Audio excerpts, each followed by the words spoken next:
Welcome, ladies and gentlemen, to this, your Leo September 2022 reading and forecast. Hi, I'm Nigel The Saint James. For those of you who are stopping by for the first time, and to the subscribers, well, you know how much I love to see you each month. I really do. And I've had now, as you subscribers know, there are no advertisements that break into this content, advertising different things, so you can enjoy the experience. And speaking of experiences, I've had the great pleasure of doing a number of one-on-one personal clairvoyant readings from different parts of the world for some of you Leo people in the course of the last month. And if you might be interested in having a one-on-one clairvoyant reading or want to find out something about it or some background information, check out the information that's in the description box. But now we're going to draw 5 cards from this deck, which I do not know the name of.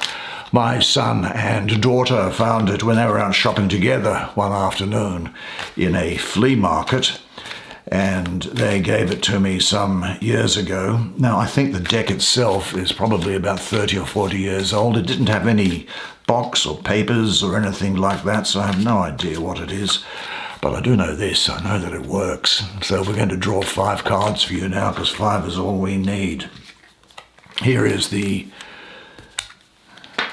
9 of Wands. Oh, there's Chinese I Ching hexagrams there, so that's good. It just so happens that I know about I Ching hexagrams and what they might mean for you in this situation.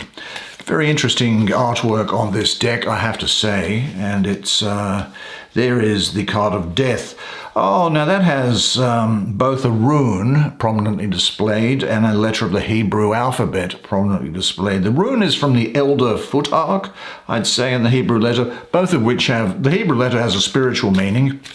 The rune will have a more of a divinatory meaning for you as to what's going to be going on. So we'll have a look at that in the context of the card of death as well. So that's interesting. You probably know from your own experience that there's the 3 of Wands with another I Ching hexagram. You probably know that the Hebrew alphabet is integral to spiritual study of the tarot deck. Why that is the case, I don't know. Actually, Hebrew as an alphabet each letter does have a particular spiritual meaning, and so the language is actually quite spiritual in nature. There's this strength card, and again there is a rune and a Hebrew letter, which we'll discuss. And finally, what's this one here? There's the 2 of something, the 2 of stones with a hexagram. Why don't you come now, sit down here next to me. We'll have a good close look at the imagery on these cards together while I do your reading for you. Now, I think we shall look at strength and death, and then we're going to run down this diagonal, because these have all got Chinese hexagrams, I Ching hexagrams in them. Let's look at strength first. Let me see what the image is doing. Okay. Very good. This looks like a great set of cards for you, I have to say. And what a great time of year for you as well, is it not? Let's have a look and see here. Well, I think that the first thing that we can say here is that the person of strength is open, without shame. Her strength comes from her unity with Earth and her own divine energy. She is a shaman performing a ritual under the moon in the woods by a pool of water. The pool is the unconscious, the hidden mysteries. By holding up the snake, the shaman connects the above and the below, the heaven and the earth. The snake is green, the color of new life, and its underside is red, the color of energy. Now, there are a couple of things here that I wanted to look at. The first is, and you can probably see this rune, this Viking rune here. Now, I'd say that is Suelo, if I can try and mimic what might have been the Viking language, we don't know.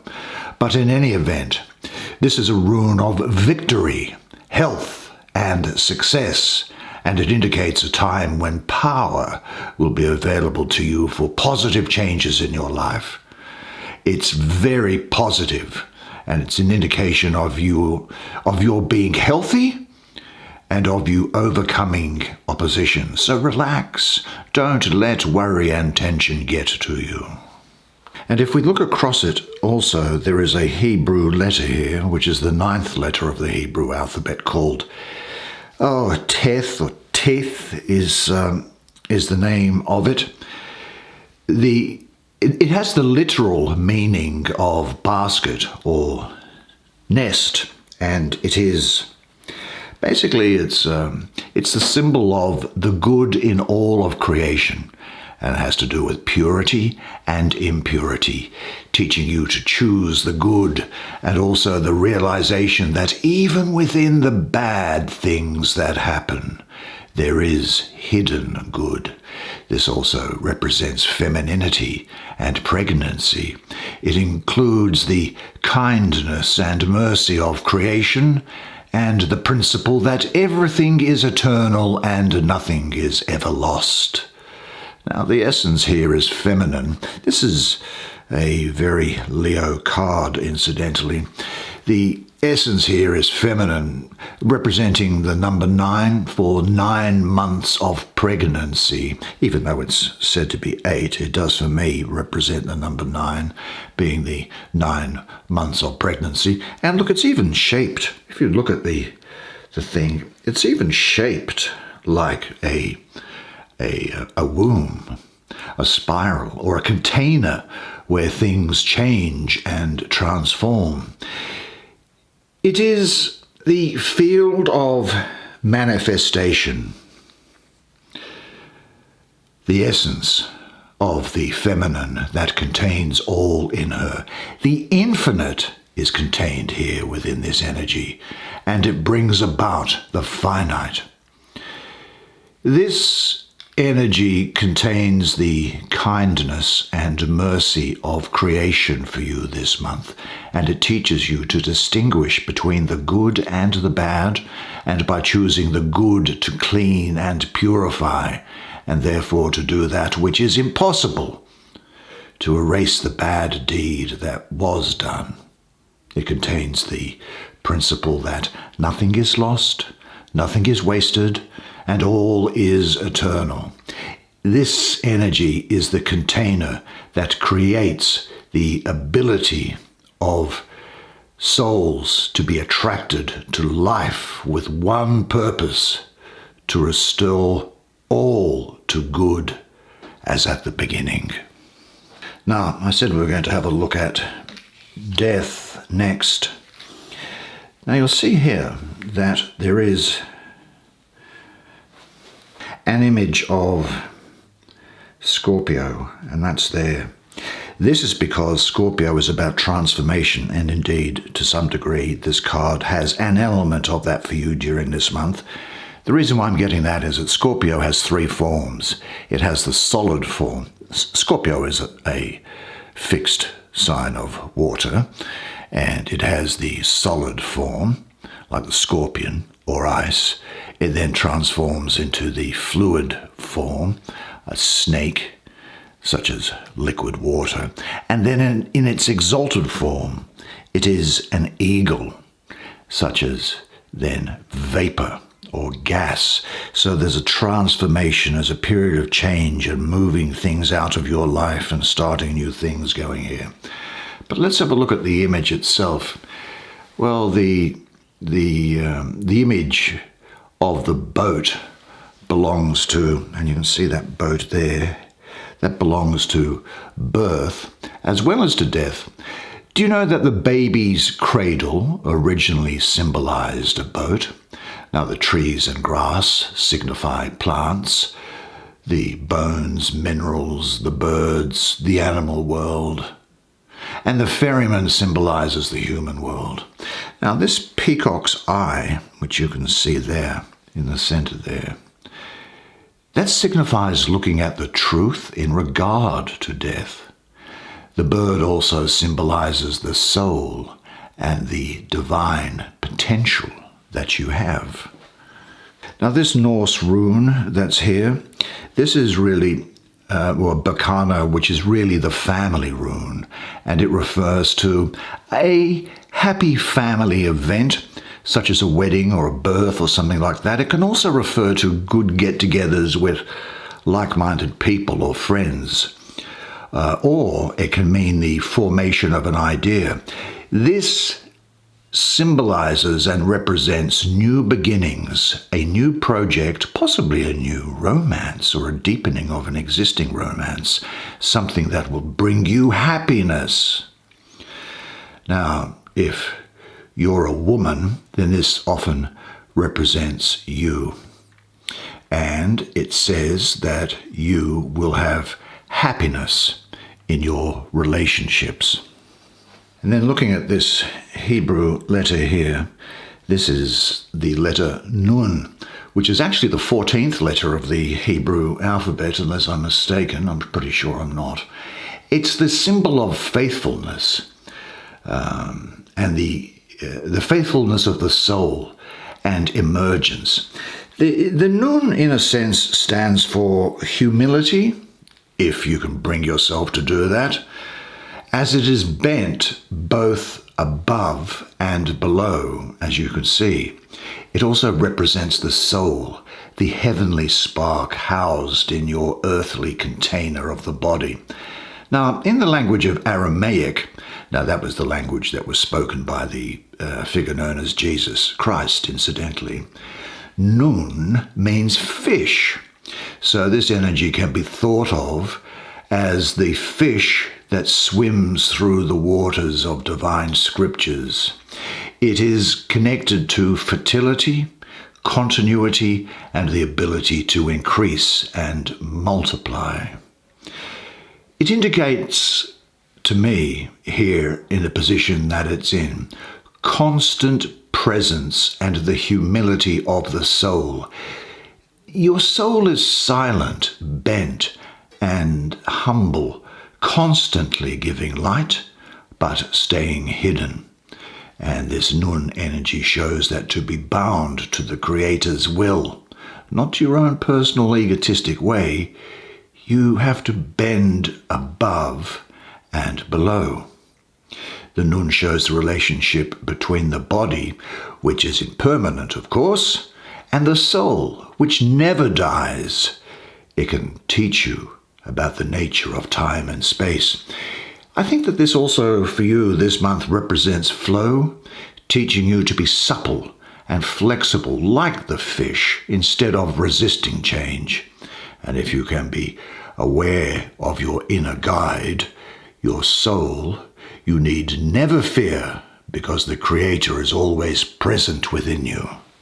Now, I mentioned that we were going to then look at these I Ching as they run down the diagonal. So let's look at the card entitled Power. I'm not a great fan of titles on cards myself, because I think the energy that comes up from the cards, each card can vary from time to time and depending on how they are arranged with other cards around them. But just to state the obvious with respect to the picture here, the thrusting spears, they are an image of bursting energy. Now the tree reflects the energy, and it also reflects the power of nature. Now, these hexagrams, when you look at them, they're called hex because they're in 6 lines. When you have a broken line like that, that is yin, or the feminine principle. The masculine line here is yang, that's unbroken. And the hexagrams are read from the bottom up to the top. Now, they can be done as couplets, 2 lines at a time, or, 3 and 3. But here I'm looking at it as 6. And look at all this feminine energy coming over here. Now, interestingly, this, notwithstanding this amount of feminine energy here, this actually refers to shi in Chinese, which generally is translated as army. Or actually, Really, it can also be translated as correct discipline, I suppose. Now, because this actually, I think, in this reading for you does concentrate on correct discipline and organization. It calls for delegation and structured behavior where everybody is acting according to routine, as armies do. In your reading, it is removing the emotional component where you can, from time to time, take on a defensive or an aggressive posture. Now, this energy of the army, as I call it, can relate to your inner strategy for pursuing work or even for pursuing romance, but probably more from a standpoint of how to conquer and succeed without giving much thought to anything else. Now, like the card in the Tarot known as the Chariot, this suggests a soldier disciplined enough to allow reason and forethought to override any emotional considerations. Now, even while it focuses on conformity to the group, the lines explore varying degrees of how to return to your integrity in different levels of success and failure. There is an element of the development of willpower here, as opposed to spiritual or emotional concerns at play. Very willful time for you.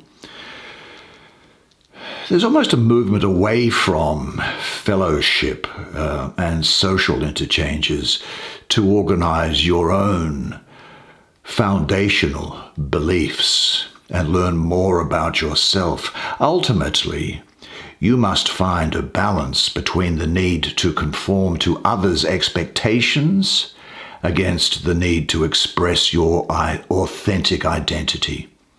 Now, when you receive this message, it can be about a struggle that has become disjointed and requires some sort of organizational thought to turn it around in your favor. Now, you may have met your match in some situation where control is the dominating energy, but I'm here to tell you that I think that you are going to prevail. Now, let's see what it's touching upon. It's touching upon this Three of Wands. And what does this have to say for you this month? Well, it's entitled Virtue. Well, I don't think you've got any problem in the question of virtue, do you? Now, it looks like the ruined cathedral's window opens to the sky. The remains suggest humanity's ancient need to give structure to religious feeling, I think. Now, of importance to us, among other things here, is notice these three wands are perfectly balanced within each themselves. This is a particularly good time for you to put into action plans that you have been thinking about. But let us see here, and again, looking at the numbers here, this is the hexagram, which is called Ting, which might be called a cauldron or a cooking pot, I suppose. This is suggesting to me very strongly at the moment for you that you have the power to become the mistress or the master of your existence.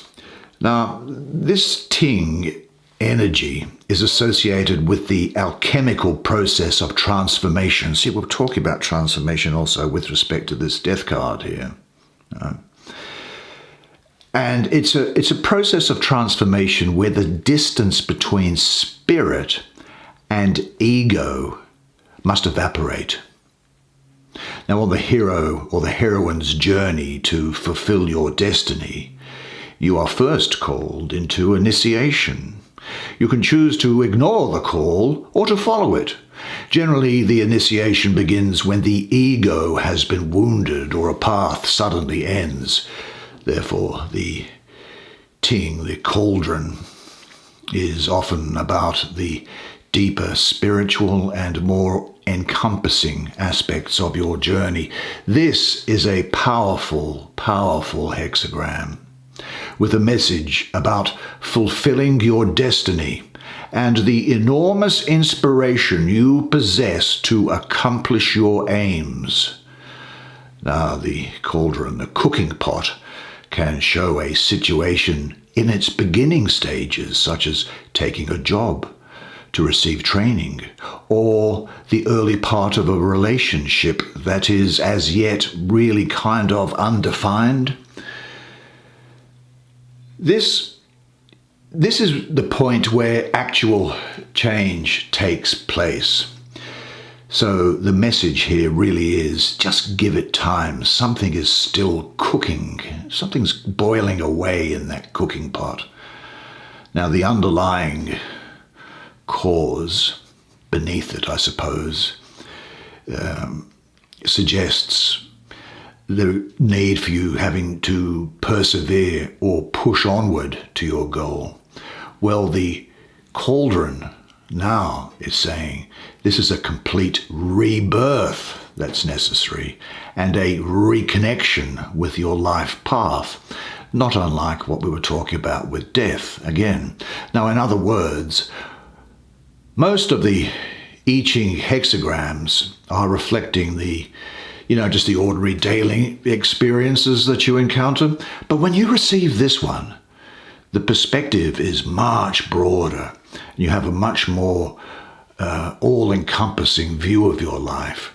If you are asking about work or relationships, and you receive this reading now, you can be certain that fate or karma are bringing the answer.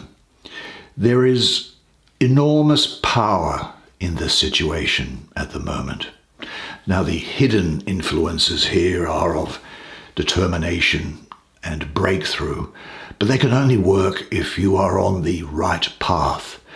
Life can seem to be pushing back against you as a way of ensuring that you get where you need to be. With the proper determination to succeed on your authentic path, I can tell you that success is assured. Now, since the cauldron is a spiritual vessel, this energy can portray enormous talent, creativity, or spiritual insight that you can tap. In a sense, you are the cauldron, and your inspiration is boundless. Now that takes us to this thing finally. Is there anything that we can say about this? Well, there is a I Ching symbol there. This is about harmony. Am I getting anything from the actual painting itself? Well, the fabric shows dark and light lines moving together. Now, there's a hole here, isn't it? What do you imagine that hole might be? Well, I think it signifies mystery, the, so far, unknown, according to science, source of life. Now, this I Ching, which has just again got this one masculine line and all the other feminine energy around it, that's the I Ching Yu, which the action here is to excite. It's to excite. And always be open for chance. Chance is always powerful. Let your hook always be cast in the pool where you least expect it. There will be a fish. Now, what this hexagram shows is actually thunder over earth, which can bring new energy and inspiration to your situation. Now, in ancient times, people gathered around the fire at the end of winter, sharing stories meant to jar the clan, to mix them up, stopping stagnation. Now, in ancient China, Chen, or thunder, was believed to ignite the seeds into rebirth. And Yu, that's this thing, was believed to be the energy that connects people to the gods. Now, it is associated very much with art and music and any inspirational work that ignites your imagination and lifts you out of this world for a time. The trick is to work with this enthusiastic and inspired energy in a way that you don't become lost in it. This can be a warning to take off your rose-coloured glasses if you are still waiting for that answer when all the signs have already told you all that you need to know. Enthusiasm should not be confused with the law of attraction. If you place preconceptions against the ability to see what is, you may suffer disappointment. This energy is like a child riding an elephant joyfully. The child is like the weak force in the universe that holds much of life together. It was your joy or willingness to meet life face to face with innocent excitement that generated this opportunity of life for you. The child doesn't know, so operates without preconceptions. This is the innovation that's kind of suggested by a hidden influence under here of obstruction. Trusting the wild and powerful elephant can be both good and bad. Enthusiasm needs to be grounded in moderation, otherwise it can lead to escapism and just straight out pipe dreams.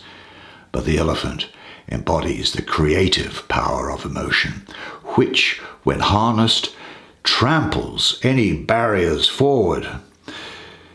Now, this is talking to you are being asked, I think, to connect with this innocent enthusiasm for inspiration and also to inspire others. This energy, which combines how walking the path, allowing life to guide you and meeting experience innocently, will create the joy and enthusiasm that makes all things possible. Now, like a child, those who don't know what can't be done accomplish great things. So, align your will with the way and believe that anything is possible. Something magical is on the horizon for you, so stay grounded while you look for that magical elephant to ride upon. Well, good job. That's the way it is for you this month. I have to tell you that I thought that was a really interesting reading for you then. I hope you enjoyed that as much as I did providing it to you. This is going to be a good month for you. I can see it here, and that's what it says for you now, so enjoy yourself. And of course, I'll then see you next month. And remember this though, until the next time I see you, that you are a legend, and I look forward to seeing you again next month. And until then, it's bye for now.